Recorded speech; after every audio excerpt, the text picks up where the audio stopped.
Become system administrator इन 2024 की playlist में एक बार फिर से वेलकम है आपका। I am Manjeet Rawat, your online instructor. अभी तक इस प्लेलिस्ट में 21 वीडियो हमने अपलोड कर रखी है जो कि core related to the desktop troubleshooting. Means in starting days जो भी डेस्कटॉप से रिलेटेड इश्यूज होते हैं उनको किस तरीके से आप मैनेज करेंगे। लाइक BSOD आ गया किसी कंप्यूटर में, किसी सिस्टम की परफॉर्मेंस जो है स्लो है या इंटरनेट एक्सेस नहीं हो पा रहा है या प्रिंटर आप एक्सेस नहीं कर पा रहे हो, तो ये सभी टॉपिक ऑलरेडी हम कवर कर चुके हैं इस प्लेलिस्ट में। ह्यूज कंटेंट आपके पास अभी तक जा चुका है। And now we are on page of domain controller and server operating system, जिसमें लास्ट क्लास में हमने आपको गाइड किया था how we can manage WMI filter and take the backup of our group policy, और शायद हमने कुछ कमांड्स के बारे में भी बात की थी। राइट, सो इसी प्लेलिस्ट को और आगे बढ़ाते हैं। As we discussed before, more than 50 videos हम इसमें आपको देने वाले हैं ताकि आप अपने आप को अच्छे से प्रिपेयर कर सकें फॉर सिस्टम एडमिनिस्ट्रेटर जॉब। और डेफिनेटली इस प्लेलिस्ट को आप पूरी तरीके से देखते हैं या इसको इम्प्लीमेंट करके आप चीजों को देखते हैं ना, तो डेफिनेटली विद इन 2 मंथ आपके पास एक सिस्टम एडमिनिस्ट्रेटर की जॉब रहेगी। सो चलिए कंटेंट को आगे बढ़ाते हैं। और आज का जो एजेंडा है, लास्ट में हमने GPO डिस्कस किया था, तो डोमेन से रिलेटेड ही बातें करेंगे आज भी हम सर्वर ऑपरेटिंग सिस्टम की कुछ सर्विसेज के बारे में बात करने वाले हैं। और एजेंडा बेसिकली हमारा ये है कि हम आपको गाइड करें अबाउट डोमेन एप्लीकेशन और FSMO रोल्स, क्योंकि यू नो दैट जब भी आप कहीं पे भी इंटरव्यू देने जाते हैं सिस्टम एडमिनिस्ट्रेटर के केस में, सो मैंडेटरी है कि आपसे डोमेन कंट्रोलर से रिलेटेड क्वेश्चन पुटअप किया जाए। राइट, सो आज का जो एजेंडा है यहाँ पे हम बात करने वाले हैं डोमेन रेप्लिकेशन, ठीक है, और साथ ही साथ डिस्कस करेंगे अबाउट FSMO रोल। ठीक है, ये दो टॉपिक है जो हम इस पर्टिकुलर क्लास में आपको गाइड करने वाले हैं। बहुत इंपॉर्टेंट है इंटरव्यू के बिहाफ पे, और साथ ही साथ these topics can also help you to resolve the real time tickets. अगर आपको कोई day to day tickets assign होती है ना, तो उसको सॉल्व करने में भी ये टॉपिक आपकी मदद करेगा। चलिए मूव करते हैं अपने स्क्रीन पे और आपको हेल्प करते हैं समझने में कि रेप्लिकेशन और FSMO रोल्स का कॉन्सेप्ट क्या है, कितने तरीके के रेप्लिकेशन होते हैं, FSMO रोल्स को कैसे कैटेगराइज्ड किया गया है। ये सभी टॉपिक हम आज डिस्कस करने वाले हैं। मूव करते हैं अपने स्क्रीन पे बट उसके पहले अगर आप नए हमारे यूट्यूब चैनल पे पहली बार वीडियो देख रहे हैं तो please do subscribe, because teach me cloud एक single technical training based YouTube channel है जो आपको 100% लाइव प्रैक्टिकल की वीडियो प्रोवाइड करता है बिना किसी स्टेप को स्किप किए हुए। हम यहाँ पे आते हैं, अभी अपने स्क्रीन पे आते हैं, और agenda we have already discussed कि डोमेन रेप्लिकेशन और दूसरा पार्ट FSMO रोल, ये 2 टॉपिक पे हम बात करने वाले हैं। मीनिंग समझते हैं यहाँ पे सबसे पहले रेप्लिकेशन की। ठीक है, as per the name suggest the meaning of replication, ये बैकअप का अपडेटेड वर्जन है। मीन्स रेप्लिकेशन का मतलब है एज इट इज चीजों को कॉपी करके दूसरे लोकेशन या दूसरे हार्डवेयर के साथ कनेक्ट कराना। मैं एक छोटा सा एग्जांपल दिखाता हूं आपको। ये आपने सर्वर 2016 इस्टेब्लिश किया, maybe just take an example, और इस सर्वर 2016 पे आपने डोमेन इंस्टॉल किया विद नेम ऑफ class.com। ठीक है, डोमेन है तो डेफिनेटली आप यहाँ पे यूजर्स बनाएंगे। आपने यूजर बनाया, user 1, user 2, user 3, multiple users आपने यहाँ पे क्रिएट किया, और कुछ ऑर्गेनाइजेशनल यूनिट भी तैयार किया, like as a demo OU आपने तैयार किया। यहाँ पे आपने क्रिएट किया ग्रुप, डेमो ग्रुप के नाम से। ठीक है, आपने कुछ GPO इंप्लीमेंट किया। ये सारी सर्विसेज जो है वो आपके डोमेन से एसोसिएटेड है। ये सारी सर्विसेज आपकी एक्टिव डायरेक्टरी से कनेक्टेड है। जब आप रेप्लिका की बात करते हैं, डोमेन रेप्लिका की बात करते हैं, तो इस केस में क्या करना है, आपको एक दूसरा कंप्यूटर सेटअप करना है सेम हार्डवेयर पे, not same hardware, same operating system पे। सर्वर 2016 आपने पहले class.com के लिए सेटअप किया है, तो दूसरा भी आपके पास सर्वर 2016 होना चाहिए। It's not mandatory. अगर आपके पास 2019 है तब भी आप कॉन्फ़िगर कर पाएंगे, 2022 है तब भी आप अपने रेप्लिकेशन का टास्क परफॉर्म कर पाएंगे। बट उसमें प्रॉब्लम क्या होगी, आपको कोई भी रेप्लिका तैयार करने के पहले आपको स्कीमा के जो वर्जन है उसको अपग्रेड करना पड़ेगा। 16 से 19 पे जाना है या 16 से 22 पे जाना है, इन दोनों केसेस में you have to update the schema. अभी हम रेप्लिकेट करने वाले हैं इन सभी चीजों को, और एज इट इज दूसरे सर्वर पे आपको class.com मिल जाएगा।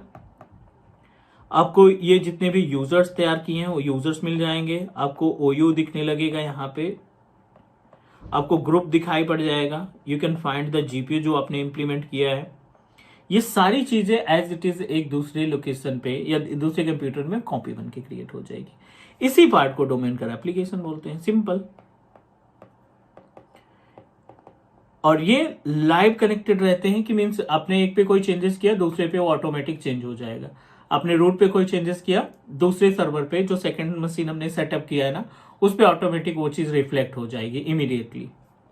बट इसमें हमें टर्म्स यूज करने हैं डोमेन रेप्लिकेशन के लिए, तो मैं आपको एक बहुत ही आसान तरीके से समझाने की कोशिश करता हूं डोमेन रेप्लिकेशन का कॉन्सेप्ट, और उसके बाद फिर हम चलेंगे FSMO रोल की तरफ। डेमो एप्लीकेशन में एक होता है अपने पास class.com हमने सेटअप किया। दिस इज आवर PDC, ये हमारा टेरेंट डोमेन कंट्रोलर है। इससे जुड़ा हुआ दूसरा सर्वर हमने लगाया विच इज adc.class.com, ठीक है, adc.class.com। और तीसरा सर्वर हमने लगाया cdc.class.com। ये सभी डोमेन आपके क्लास से कनेक्टेड है, मींस जितनी मशीनें हैं वो सभी एक दूसरे से कनेक्टेड हैं locally. They all are connected to with the help of local area network. LAN के जरिए ये सभी सर्वर्स आपस में कम्युनिकेट कर रहे हैं। एंड नाउ यहां पे जो भी आप यूजर बनाएंगे, पेरेंट डोमेन कंट्रोलर पे आपने बनाया ABC के नाम से यूजर, या XYZ के नाम से एक आपने यूजर क्रिएट किया, तो ये जो यूजर्स हैं या जो OU हैं ये आपको हर एक डोमेन पे इमीडिएटली रिफ्लेक्ट हो जाएंगे। और जब ये इमीडिएटली रिफ्लेक्ट होते हैं उसको बोला जाता है इंट्रा साइट रेप्लिकेशन। इसको हम क्या बोलते हैं? Intra site replication. और कॉन्सेप्ट क्या कहता है इंट्रा साइट रेप्लिकेशन का? The concept of intra site replication ये होता है 24/7, or you can say that it is a live replication। जो चेंजेस आप करेंगे वो इमीडिएटली क्या होगा, चेंज हो जाएगा दूसरे वाले सर्वर पे। ये इंट्रा साइट एप्लीकेशन होगा जिसमें ADC और CDC का कॉन्सेप्ट पिक्चर में आएगा। चलिए अगले टॉपिक पे चलते हैं। मान लेते हैं यहाँ पे दूसरा कोई साइट आपने बना रखा है। This is the another site. ये आपका साइट A है which is situated in Delhi. ये आपका एक लोकेशन है दिल्ली और दूसरा लोकेशन है पुणे का, ठीक है, जिसमें आपने साइट A सेटअप कर रखा है और same server is connected with class.com। अब जब ये दूसरे लोकेशन पे एक पुणे में बना दिया, एक आपने मे बी दिल्ली है, एक आपने नोएडा लोकेशन में बना दिया, ठीक है, अलग अलग लोकेशन में जो आपने साइट क्रिएट कर रखी है, साइट A, साइट B, ये आपके जो रेप्लिकेशन हैं ये रेप्लिकेशन आपके कहलाएंगे। These replications are consider as a inter site replication. इनको हम क्या बोलते हैं? Inter site replication. जहां पे आप इंटरनेट का इस्तेमाल करके दो लोकेशन को कम्युनिकेट कराते हैं, दो लोकेशन को ज्वाइन कराते हैं, वो आपका इंटर साइट रेप्लिकेशन कहलाता है। और सेकेंड, इसमें रेप्लिकेट होने में जो टोटल टाइम लगता है 180 मिनट का लगता है। 180 मिनट का टाइम लग सकता है आपकी चीजों को रेप्लिकेट करने के लिए। Now question, why it is important? Replication क्यों जरूरी है? सो बेसिकली अगर आप FSMO रोल को कंसीडर करते हैं, FSMO रोल को मैनेज करने का काम करते हैं, तो it's our responsibility we should know about the usage of replication. तो यहाँ पे दो रेप्लिकेशन क्लियर किया हमने। एक इंटर साइट रेप्लिकेशन है, इंट्रा साइट रेप्लिकेशन है, और दूसरा इंटर साइट रेप्लिकेशन है। इंट्रा साइट एप्लीकेशन इमीडिएटली होता है। इंटर साइट एप्लीकेशन में 180 मिनट का टाइम लग सकता है, टोटल ड्यूरेशन लगता है, जिससे आप अपने रिसोर्सेज को रेप्लिकेट करा पाएंगे। चलिए अगले पॉइंट पे चलते हैं, अबाउट FSMO रोल। यहां पे हम बात करने वाले हैं FSMO रोल्स के बारे में। The meaning of FSMO roles is basically corelated to categorize in 2 different part. पहला जो रोल है वो आपका फॉरेस्ट वाइड रोल कहलाएगा, ठीक है, जो स्टार्टिंग के रोल्स हैं वो फॉरेस्ट वाइड, और दूसरा जो रोल्स है वो आपके डोमेन वाइड कहलाएंगे। As per the name suggest, यहाँ पे जो मीनिंग आती है फॉरेस्ट वाइड की और डोमेन वाइड की, ऐसे रोल्स जो पूरे फॉरेस्ट पे काम करते हैं वो आपके फॉरेस्ट वाइड कहलाएंगे, और जो रोल्स आपके केवल डोमेन इन्वायरमेंट पे एडीसी, पीडीसी, सीडीसी पे काम करेंगे उनको हम डोमेन वाइड रोल कंसीडर करेंगे। फॉरेस्ट वाइड में 2 रोल आपको देखने को मिल जाएंगे, एक होगा स्कीमा मास्टर और दूसरा होगा डोमेन नेमिंग मास्टर। ये 2 रोल्स जो हैं आप कंसीडर करेंगे एज ए फॉरेस्ट वाइड। यहीं पे अगर हम बात करें अपने डोमेन वाइड के केस में, तो डोमेन वाइड के केस में आपको मिलेगा पीडीसी एमुलेटर,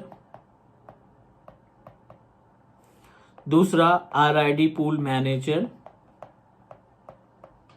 और तीसरा इंफ्रास्ट्रक्चर मास्टर।